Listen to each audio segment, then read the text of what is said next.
नमस्कार। इंसान किसी भी क्षेत्र में किसी न किसी से प्रेरणा प्राप्त करके ही जीवन पथ में आगे बढ़ पाता है।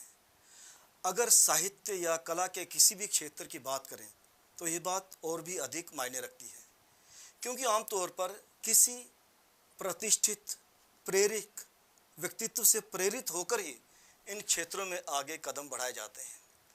अब ये अलग बात है कि जो एक कलाकार, साहित्यकार मंच की चाह रखता है वह उसे उपलब्ध हो पाता है कि नहीं हो पाता है, जहाँ से वह अपनी प्रतिभा का परिचय देखते हुए अपना भविष्य संवार सके। अस्तित्व के इस अंक में इन्हीं मुद्दों पर बातचीत करेंगे प्रसिद्ध चित्रकार सुनीता गांधी जी से। सुनीता मैडम, आपका एक्सेक्चुअल स्टूडियो में बहुत बहुत स्वागत है। नमस्कार, आप सभी को भी मेरा नमस्कार और आपका धन्यवाद कि आपने मुझे ये मौका दिया कि मैं अपने विचार आपके समक्ष रख सकूं। भविष्य की जब भी बात करें तो एक तो फाइनेंशियल सिक्योरिटी आती है। बिल्कुल। खैर, उससे पहले मैं चाहूँगा कि आप दर्शकों के साथ अपनी ये कलात्मक यात्रा जो है, कला के प्रति जो आपका रुझान है, पैशन है, उसको साझा कीजिए। कैसे आपको शौक पड़ा चित्रकला की तरफ पदार्पण करने का? बचपन से ही स्कूल टाइम में जैसे भी कॉम्पिटिशन्स वगैरह होते थे तो टीचर्स जो थे हमें उस टाइम चित्रकारी के थ्रू मैथ्स करवाते थे, बाकी सब्जेक्ट्स पढ़ाते थे। तो डायग्राम्स वगैरह वो बहुत ही इनोवेटिव तरीके से वो करवाते थे कि उनको देखते देखते मेरे को भी उस तरफ जो है इंटरेस्ट क्रिएट होना शुरू हो गया। उसके बाद जब घर पे था तो मेरी मदर जो है वो नेशनल लेवल के हॉकी प्लेयर रह चुके हैं, तो उनकी तरफ से भी मुझे ये प्रेरणा मिलती थी कि आप चलो माँ का रुझान तो स्पोर्ट्स की तरफ स्पोर्ट्स के, बट आप कल्चर की तरफ जाइए। मैं जब भी पानी वगैरह गिरता था मेरे से नीचे फर्श पे, तो उस टाइम तो इतने मीडियम नहीं होते थे हमारे पास, तो पानी में ही मैंने वो बनाने चित्रकार शुरू करने और फिर वो थोड़ी देर बाद इवेपोरेट हो जाते थे। तो वो एक मीडियम था। करते करते फिर मेरे प्रिंसिपल ने जब देखा कि ये इसका रुझान है, उन्होंने मुझे इसमें बढ़ावा दिया। वो अपनी तरफ से कलर्स वगैरह, ड्राइंग पैड्स वगैरह देते थे और स्कूल में कॉम्पिटिशन्स जब भी होते थे पार्टिसिपेट करवाते थे, खुद से आगे भेजते थे कि आप जाइए, आप अपना जो है अपना जितना भी टैलेंट है वो दिखाइए। और मैंने स्कूल लेवल में काफ़ी प्राइज़ वगैरह लिए। उसके बाद अपना नॉर्मल ग्रेजुएशन में जब एडमिशन वगैरह हुआ तो जो पढ़ाते थे टीचर्स, क्योंकि वो इनोवेटिव वाला तरीका तो वहाँ था नहीं, तो वो लेक्चर्स होते थे, लेक्चर्स में जी लेक्चर्स मुझे हमेशा बोरिंग लगते थे, तो मैं पीछे बैठ के स्केचेस करती थी। वहाँ पे मेरे को टीचर के स्केचेस का आसपास जो भी बैठे थे वो बचपन में होता है। लास्ट कॉपी पे, मतलब कॉपी के पेजेस पे वो स्केचेस चलते रहते थे। तो एक दिन मेरी टीचर, वहाँ पे जो लेक्चरर थे, उन्होंने देखा कि अब मैं क्या करूँ। उन्होंने मेरे को देखा और उन्होंने मुझे उस टाइम गाइड किया कि अगर आपको इसमें इंटरेस्ट है तो आपको इस फील्ड में जाना चाहिए। उन्होंने मेरे को 2-3 कॉलेजेस का एड्रेस दिया। डांटा नहीं आपको कि मैं पढ़ा रही हूं, मेरी स्केच बना रही? नहीं, उनको पहले तो गुस्सा आया था, बट जब उन्होंने क्वालिटी ऑफ स्केच देखा तो उन्होंने मेरे को गाइड किया कि आप भी अच्छे हुआ करते थे। जी, बहुत ज़्यादा वो ध्यान रखते थे अपने स्टूडेंट्स का। तो उन्होंने मुझे गाइड किया, उन्होंने एड्रेस दिए, तो मैंने फिर दिल्ली में जाके वो वहाँ पे एग्ज़ाम वगैरह दिया और वहाँ क्वालिफाई किया और वहाँ पे मैं फर्स्ट आई ऑल इंडिया लेवल पे। फिर मेरा ये जो सफ़र है एज एन आर्टिस्ट, तब वहाँ जाके शुरुआत हुई। दिल्ली में किस कॉलेज से आपने ग्रेजुएशन वगैरह की होगी वहाँ पे ना? वहाँ पे हाँ जी, वहाँ पे मैंने मीराबाई पॉलिटेक्निक से की। पहले उस कॉलेज का नाम था वुमेंस पॉलिटेक्निक, आज के टाइम पे उसका नाम है मीराबाई पॉलिटेक्निक। तो उसके बाद फिर आपने एडवांस कोर्स वहीं पे किया? नहीं, उसके बाद मेरे को अपनी फैमिलीज़ की वजह से वापस आना पड़ा, क्योंकि हॉस्टल में रहना होता था। तो गर्ल्स को ये, जैसे हमारे यहाँ पे दंगे वगैरह हुए 90s में, क्योंकि मैं उसी दौरान पढ़ी हुई हूँ, तो उस टाइम एक फ़ीमेल के लिए बाहर रहना बहुत मुश्किल था। हॉस्टल तक तो ठीक था कि गवर्नमेंट की रिस्पॉन्सिबिलिटी है, बट प्राइवेटली रहना वो फैमिली नहीं अलाउ करती थी। तो मुझे वापस आके जम्मू में मैंने एज ए फ्रीलांसर अपना करियर स्टार्ट किया। आपका मीडियम ऑफ एक्सप्रेशन क्या था? कौन से कलर ज़्यादा यूज़ करना पसंद? ज़्यादा, क्योंकि बैकग्राउंड मेरी जो थी बहुत ही लो थी पीछे से फाइनेंशियल, तो मैं पेंसिल में ही ज़्यादा वर्क करती थी या पेन में, पोर्ट्रेट्स में। अच्छा, पोर्ट्रेट में ज़्यादा? जी, पोर्ट्रेट्स में ज़्यादा था। लेकिन जब आपने यहाँ पे आके कमर्शियल काम करना स्टार्ट किया, जैसे आप मैच्योर कहिए या कमर्शियल कीजिए, लेकिन क्या यहाँ पे वैसे प्लेटफॉर्म उपलब्ध थे? नहीं, उस टाइम तो लोग बहुत प्रोत्साहन था क्या? नहीं, उस टाइम तो लोग हंसते थे, बच्ची क्या करेगी, आप नहीं, अब शटर को पेंट कर दीजिए, इस तरह के ऑफर्स आते थे। अच्छा तो कैसा महसूस हुआ? दिल्ली में कोर्स करके एडवांस स्टडीज़ करके वापस जम्मू में आना नहीं, और वापस मंच जम्मू में उपलब्ध आके नहीं हो पाना। मंच तो उपलब्ध नहीं था, बट ये बोलो कि भगवान की कृपा से मेरे को कोई ना कोई ऐसा गाइड लाइफ में मिलता रहा जिससे मैं ग्रो करती रही। उस टाइम मुझे डीआईसी से किसी ऑफिसर का उन्होंने मेरे को स्केचेस करते हुए देखा था। अच्छा। दीवाना मंदिर के आसपास बैठी हुई थी, तो तब जेडीए का प्रोजेक्ट चल रहा था उनका, दीवाना मंदिर को उन्होंने बनाना था एडवांस उसमें काम करके। उन्होंने जब देखा मेरे को तो उन्होंने मेरे को बोला कि बच्चे आप हमें स्केचेस बना के दे सकती हैं। उन्होंने मेरे को लोकेशंस बताएं कि इस लोकेशन का हमें चाहिए। मैंने उनके लिए वो वर्क किया। उसके बाद डीआईसी में मेरे को एंट्री मिली, वहाँ पे मुझे सेट डिज़ाइनिंग के काम मिले। तो आहिस्ता आहिस्ता मैं इन्वॉल्व होना शुरू हो गई जम्मू में as a commercial artist. J and K academy of art culture and languages, जिसका ये दायित्व भी बनता है, उसके साथ institute of music and fine arts का भी दायित्व बनता है जी कि आर्टिस्ट को, फाइन आर्ट के आर्टिस्ट को मंच उपलब्ध करवाया जाए, गैलरीज उपलब्ध करवाया जाए जहाँ पे वह अपना जो भी काम है उसको एग्जिबिट कर सकें।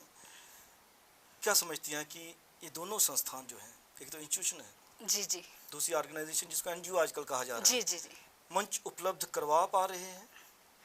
आ, कितना ज़रूरी है मंच हो पाना? सब मंच बहुत ज़रूरी है किसी भी आर्टिस्ट के लिए। जब मेरा यूथ टाइम था तो मेरे को यही प्रॉब्लम उस टाइम फेस हो रही थी कि क्योंकि एक तो उस टाइम माइग्रेंट्स का फेस चल रहा था। एक तो वो मेरे लिए बीच में था जो ऑब्स्टेकल के, पॉलिटिकल डायलेमा था, कह सकते हैं बिल्कुल वहाँ पे। बिल्कुल। और दूसरा क्या था कि मैंने क्योंकि यूटी से किया था अपना डिप्लोमा या कमर्शियल आर्ट्स में, तो जब मैं जम्मू में कहीं भी जाती थी तो यहाँ पे क्या होता था, फाइन आर्ट्स में जो अपने कॉलेज के प्रोफेसर्स हैं वो अपने ही स्टूडेंट को आगे लाने की कोशिश करते थे। कहीं भी इंटरव्यू होना कुछ होना तो उनकी वो बैकग्राउंड होती थी, वो आगे निकल जाते थे, मैं पीछे रह जाती थी, जबकि मेरा वर्क जो था बहुत अच्छा था, अच्छी क्वालिटी का था। लेकिन क्या आपको कभी महसूस नहीं हुआ कि जो आपने मीडियम अडॉप्ट किया, मैं कैरियर की बात करता हूँ, जी जी तो अगर आप उसके बजाय कोई और दिशा पकड़ती हैं तो अच्छा होता? कभी महसूस होता है जब आप ने महसूस किया कि जहाँ पर आकर आर्ट की वह कदर है नहीं कदर जो नहीं आपने है, ख्वाब बट में कभी सोचा था? कि होता ना जब आदमी एक नहीं, पैशन के बहुत साथ बार किसी फील्ड में आगे जाता है। मैंने अपना करियर चेंज कर लिया बीच में। मैं एज ए टीचर काम करना शुरू हुई, तो आर्ट एंड क्राफ्ट टीचर अपने आप को यहाँ पे क्योंकि एग्जिस्ट करना था, पेरेंट्स नहीं चाहते थे कि मैं वापस बाहर जाऊँ, तो इसलिए उनकी इच्छा से मेरे को जब यहाँ अपना वर्क करना पड़ा तो स्टूडेंट्स को जब मैंने अवेयरनेस की तरफ इसको मोड़ना शुरू किया, क्योंकि मेरे पास ये एक अपॉर्चुनिटी थी कि जो चीज़ें मैंने अपनी लाइफ में फेस किया मैं इतने यहाँ पे आर्टिस्ट क्रिएट कर दूँ कि लोगों को समझ आए आर्ट क्या चीज़ है। और वो उस चीज़ में मेरे को कामयाबी भी मिली। काफ़ी स्टूडेंट्स को मैंने ट्रेन किया है और नेशनल लेवल के प्राइज़ तक ले आए हैं पोस्टर कॉम्पिटिशन्स वगैरह में। तो उस वे में अगर देखो तो मुझे बहुत सेटिस्फेक्शन मिला कि मैं अगर अपनी मर्ज़ी से बनी थी, मुझे इसमें अगर अच्छा लगता था, तो आज इतना हमारे पास चांसेस हैं। आज के बच्चे को यूट्यूब पे भी आपको देखेंगे कि सीखने को मिलता है, बट वो इन्फॉर्मेशन जो है वो करेक्ट नहीं होती है। अभी भी मैं देख रही थी, एक आर्टिस्ट हैं, वो अपने घर पे बैठ के प्रैक्टिस कर रहे थे कहीं, उन्हें तो वो लाइट का जो कंसेप्ट है, हमारे टीचर्स यहाँ पे वो चीज़ें बताते ही नहीं है बेसिक, कि आपकी लाइट कहाँ से होनी चाहिए, जब आप ड्रॉ कर रहे हो डिस्टेंस कितना होना चाहिए, कलर्स की वैल्यू कितनी होनी चाहिए, उसमें किस टाइप से उसको काम करना है। क्योंकि टू सम एक्सटेंट ये टेक्निकल चीज़ भी है। टेक्निकल चीज़ें नहीं सिखाते, वो कहते हैं बस आप करते रहिए आ जाएगा। वो फाइनेंशियली अपना देखते हैं कि हमें कितना बेनिफिट हो रहा है, कि स्टूडेंट हमारे पास 3 साल 4 साल 5 साल लगा रहे हैं। बिल्कुल बिल्कुल उस तरफ ज़्यादा है। आजकल कला के क्षेत्र में आर्टिफिशियल इंटेलिजेंस का बहुत ज़्यादा दखल है। अब अगर आर्टिफिशियल इंटेलिजेंस से ही अगर आपने सारी चीज़ें क्रिएट करनी है तो मुझे लगता है कि आर्ट कहीं ना कहीं पिछड़ रहा है, क्योंकि आर्टिफिशियल इंटेलिजेंस से आप इतनी परफेक्ट चीज़ दे दिया करते हैं कि आर्टिस्ट को ऐसे लगता है कि आत्मग्लानि होती है कि अगर मशीन अच्छा बना सकती है तो फिर मेरे हाथ कहाँ तक काम आएंगे फिर। लेकिन क्या सेटिस्फेक्शन लेवल रहता है टेक्निक के माध्यम से कोई चीज़ क्रिएट करना और दिल से क्रिएट करना कैनवस पे? दिल से जो हम क्रिएट करते हैं वो इमोशंस उसमें फील होते हैं। जो एक नहीं आते आर्टिस्ट, उसमें, आर्टिफिशियल इंटेलिजेंस भाव नहीं आते। आर्टिफिशियल इंटेलिजेंस में आपको भाव नहीं मिलेंगे उसमें। और दूसरी चीज़ है जो आज की जनरेशन है वो इतनी ज़्यादा इन्फ्लुएंस हो चुकी है आर्टिफिशियल इंटेलिजेंस से कि वो सोचते हैं कि हमने जो कमांड दिया, हमने जो बोला वो विद इन सेकेंड्स बन जाएगा। जब उनको बनाने के लिए बोलो कि आप इसको ट्राई करो, एक परफेक्ट आर्टिस्ट को ही आप बोलिए कि आप इसको बनाने की कोशिश कीजिए, उनका एक चित्र दूसरे से मैच नहीं हो पाएगा। बिल्कुल, होना भी नहीं चाहिए। और आर्टिफिशियल इंटेलिजेंस में तो आप बोलो 1000 कॉपी निकालेंगे, डिट्टो 1000 कॉपी। निकालेंगे डिट्टो, कोई डिफरेंस नहीं होगा। तो जो आपके हाथ का ये आपको जो स्किल भगवान की तरफ से मिला है, आप उस पर प्रैक्टिस कीजिए और उसमें अपना निखार लाइए। वो जो सेटिस्फेक्शन है वो आर्टिफिशियल इंटेलिजेंस से कभी आ ही नहीं सकता।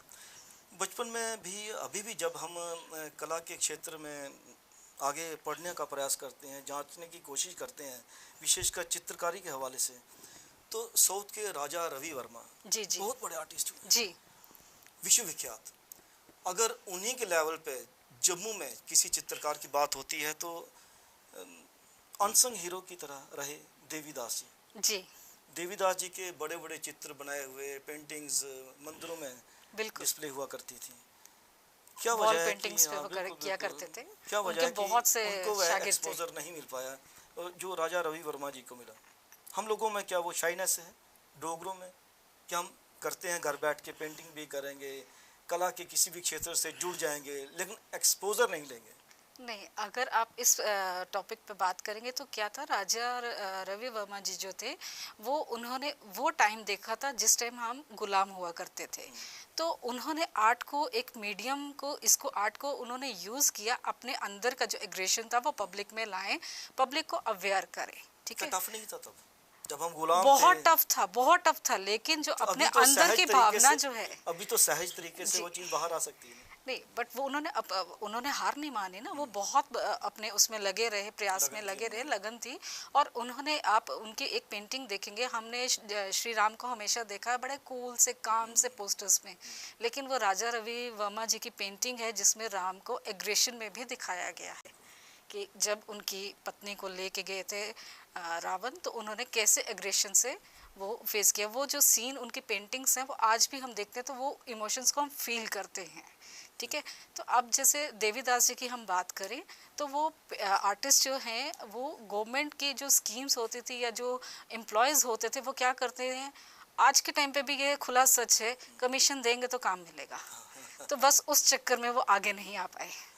तो अपने को एग्जिबिट करने के लिए कुछ मैच्योर भी काम करना बहुत आवश्यक है। बिल्कुल। जैसे कि बहुत बड़े बड़े प्रोजेक्ट हुआ करते हैं, जम्मू में एक स्मार्ट सिटी का भी प्रोजेक्ट चल रहा है जी। आप नहीं समझते कि जम्मू के कलाकारों को अगर वाकई मंच देना था, थोड़ा फाइनेंशियल हेल्प भी हो जाती उनको, तो उन्हीं को इंगेज किया जाना चाहिए था और एक स्ट्रेटजी के तहत जम्मू में स्मार्ट सिटी का काम होना चाहिए था। अगर आप जम्मू को खूबसूरत दिखाना चाहते हैं तो यहाँ का ओरिजिनल आर्ट वहाँ पे दर्शाया जाना चाहिए था। बिल्कुल। तो कौन दर्शाएगा? लोकल आर्टिस्ट तो दर्शाएगा। ये चांस जो है, जो हमारे ऑफिसर्स बैठते हैं स्मार्ट सिटी की प्लानिंग में, वो अपने देखते हैं उनके कॉन्टैक्ट्स कितने हैं और कितने कम रेट्स में वो इस चीज़ को दे सकते हैं, उनका अपना बेनिफिट कितना होता टेंडर है। सिस्टम हो सकता है, लेकिन जब आप आर्टिस्ट एंगेज करने की बात करते हैं तो लोकल टैलेंट ही तो होना चाहिए। लोकल टैलेंट को चांस नहीं देते ना। जैसे आपको इसी किस्से में मैं बताती हूँ कि 3 साल पहले मैं टीबी से गुजर रही थी, ट्यूबरक्लोसिस से। तो मेरी हेल्थ इतनी बुरी कंडीशन में थी कि शायद मैं आज ख़त्म हूँ कि कल ख़त्म हूँ। उस दौरान मुझे अमृतसर से G20 के अंडर पार्टिसिपेट करने का मौका मिला। हम 3 आर्टिस्ट यहाँ से जम्मू से गए, वहाँ पे हमने जाके प्राइज़ भी निकाला G20 के वॉल पेंटिंग कंटेस्ट में। उन्होंने हमें कलर्स वगैरह दिए, उन्होंने हमें टॉपिक्स दिए और बोला कि आप जो एक्सप्रेस कर सकते हैं पंजाब के कल्चर के अकॉर्डिंगली वो कीजिए। वहाँ से हम जीत के भी आए। और हैरानगी की बात ये है कि जम्मू में जो G20 का इवेंट हो रहा है वहाँ हम तीनों आर्टिस्ट मिसिंग हैं, हमें किसी ने कवर ही नहीं किया क्योंकि हमारी कोई पॉलिटिकल बैकग्राउंड नहीं थी। लेकिन आर्ट को जब भी आपने प्रमोट करना है तो पॉलिटिकल के साथ सोशल जो भी ऑर्गेनाइजेशंस हैं उनको आर्टिस्ट को भी प्रमोट करना चाहिए। बिल्कुल, वहाँ पे हमें जो है 25,000 का प्राइज़ मिला है। ठीक है, फाइनेंशियल भी उन्होंने हमें सपोर्ट किया, कलर्स भी दिए और हमारा जो 8 दिन का खर्चा था वो सारा गवर्नमेंट ने ही स्पॉन्सर किया था कि जो बाहर से आर्टिस्ट आए थे। जब मीडियम ऑफ एक्सप्रेशन की बात आती है तो पेंटिंग करना कोई इतना आसान काम नहीं है, क्योंकि कैनवस पे पैसा लगता है, कलर्स पे पैसा लगता है, जी। उसके बाद उसको फ्रेम में जड़ना है ना, वो भी तो एक पैसा का ही काम है। जी तो जब आपको पैसा इनपुट आ नहीं रहा तो आप उस पर स्पेंड भी नहीं कर सकते, जी जी इन्वेस्टमेंट नहीं कर पाते जी वहाँ पे। कितना ज़रूरी है कि वो मंच भी होने चाहिए, वो ख़रीदार भी होने चाहिए आर्ट पीसीस के, कला को प्रमोट करने वाले, तभी तो कला जिंदा रहेगी। आपको लगता है कि जम्मू में काफ़ी मिस है? जम्मू में अभी तो इस तरह के कोई पेंटिंग्स को खरीदने वाले मैंने अभी तक नहीं देखे हैं। जितने भी देखे हैं फ्री में पेंटिंग्स लेने वालों की कतार लगी हुई है। लेकिन वो वो भी क्या उतनी कदर करते हैं घर में उन पेंटिंग्स की?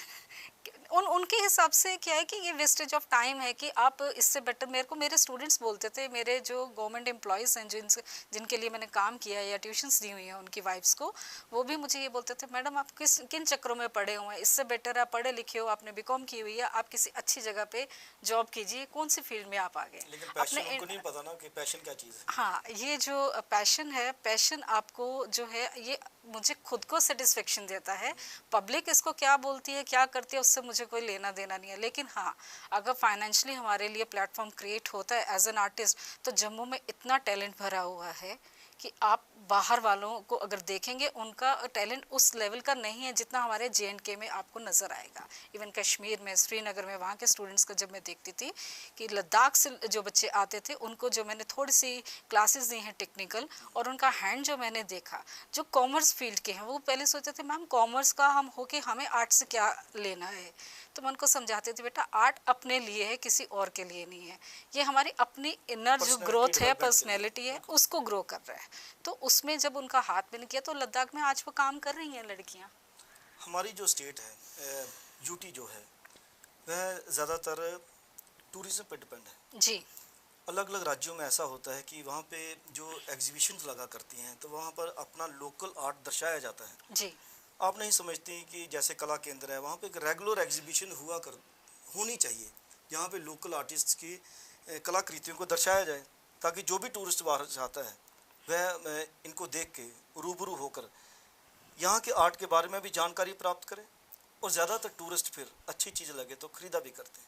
जैसे हम लोग बाहर जाते हैं तो अच्छी चीज़ लगे तो खरीदते हैं। बिल्कुल। कोई भी आर्ट पीस हो, जैसे साउथ में चले गए, नॉर्थ ईस्ट में चले गए, तो वहाँ से खरीद कर लाते हैं ना। बट इसको तो एक ऑप्शन बनता है कि जी। आपकी भी वो चीज़ बाहर का टूरिस्ट आकर यहाँ पर खरीदेगा, जी तो जी। फाइनेंशियल सिक्योरिटी जिसकी हम बात करते हैं वह भी पूरी हो पाएगी। बट ये विडम्बना ही मैं बोलूँगी हमारे साथ, ये JNK वालों के साथ क्या है, मैंने कला केंद्र में भी बहुत सी एग्जीबिशंस में पार्टिसिपेट किया है, जिसमें कि वुमेन आर्ट शोज थे, नेशनल भी, इंटरनेशनल भी, और स्टेट लेवल के भी। बट हमें वहाँ क्या, हमें कॉन्ट्री करके वहाँ पे वो हॉल जो है लेने पड़ते हैं गवर्नमेंट से। गवर्नमेंट की तरफ से हमें कोई फाइनेंशियल हेल्प नहीं मिलती है, ये हमारा कड़वा सच है। अंत में मैं एक बात आपसे जानना चाहूँगा कि जो भी नए कलाकार हैं, आप उनको क्या संदेश देना चाहेंगे कि कॉपी करना कहाँ तक ठीक है, लेकिन आपको अगर सरवाइव करना है एज आर्टिस्ट तो ओरिजिनल कितना ज़्यादा मैटर करता है? कॉपी करना, सीधी सी मैं आपको एग्जांपल दूंगी, घर पे एक फोटो कॉपियर रखो, एक चीज़ को आप कॉपी करोगे, 1000 इंप्रेशंस निकालोगे, उसकी वैल्यू कितनी है। और जो आप एक अपनी पेंटिंग अगर टूटे फूटे लाइंस में भी आप बनाते हो, चाहे किसी भी एज में, जब आपके घर पे गेस्ट आते हैं और वो जो आपको रिएक्शन देते हैं, उन दोनों रिएक्शंस में आप खुद देखिए, कॉपी वाले में ज़्यादा रिएक्शंस आपको मिलती हैं और सेटिस्फेक्शन मिलती है, या ओरिजिनल में मिलती है। ओरिजिनल का कोई मुकाबला नहीं है, और ओरिजिनल वर्क पे आप तभी कर पाएंगे जब आपकी डेली प्रैक्टिस हो। लेकिन ओरिजिनल वर्क के लिए आपको स्टडी करना भी बहुत आवश्यक है। आप अच्छे आर्टिस्ट को जब स्टडी करते हैं, उनको काम करते देखते हैं, उनकी टेक्निक्स आप सीखते हैं, तो आप उस चीज़ को अपने वर्क में भी लाने की कोशिश करते हैं। वो कॉपी नहीं हुआ, वो आप उनसे सीख रहे हैं, इन्फ्लुएंस वो कर रहे हैं आप अपने आप को। लेकिन कॉपी हो गया एग्जैक्ट, जैसे आजकल ट्रेंड चल रहा है गिबली आर्ट का, कि गिबली आर्ट में वो बच्चे बस उसको फ्रेम करते हैं, उसमें कलरिंग कर दी और हो गया भेड़ चाल। जी। तो आप अंत में क्या संदेश देना चाहेंगी ये युवा लोगों को जो चित्रकारी की दुनिया में कदम रखना चाहते हैं, कि क्या आपको प्रोफेशनली लेना चाहिए या अमेच्योर? क्योंकि प्रोफेशनली लेंगे तो यहाँ पर फिर वो फाइनेंशियल सिक्योरिटी की बात भी आती है। मैं युवा जितने भी इस फील्ड में आने वाले जितने भी कलाकार हैं उनसे पहले मैं कहना चाहूँगी कि आप अपने आप से पूछिए कि आप काम अगर कर रहे हैं या करना चाहते हैं तो पहली आपकी चॉइस क्या है। पैसा कमाना है या अपनी सेटिस्फेक्शन चाहिए। पैसा कमाना है तो जम्मू से बाहर आपको ज़्यादा ऑप्शंस मिलेंगे, जम्मू में आपको ऑप्शंस नहीं मिलेंगे। और अगर अपनी सेटिस्फेक्शन है तो वो एक बंद कमरे में भी बैठ के आप अपना काम कर सकते हैं। ठीक है, जैसे आपने कहा, मुझे लगता है वह बात नए कलाकारों तक पहुंची भी होगी। जी। आप एक्सेल स्टूडियोज़ में, आपका बहुत बहुत धन्यवाद। थैंक यू, धन्यवाद। अस्तित्व के संग में आपने बातचीत सुनी सुनीता गांधी जी से। उन्होंने कहा कि अगर आपको वाकई एज एन आर्टिस्ट सर्वाइव करना है तो कॉपी कीजिए, लेकिन सिर्फ प्रैक्टिस के लिए, लेकिन ओरिजिनल वर्क आपको वाकई एक पहचान देगा। कैमरा पर्सन करण सिंह के साथ राजेश्वर से राजू को अब दीजिए इजाज़त। नमस्कार।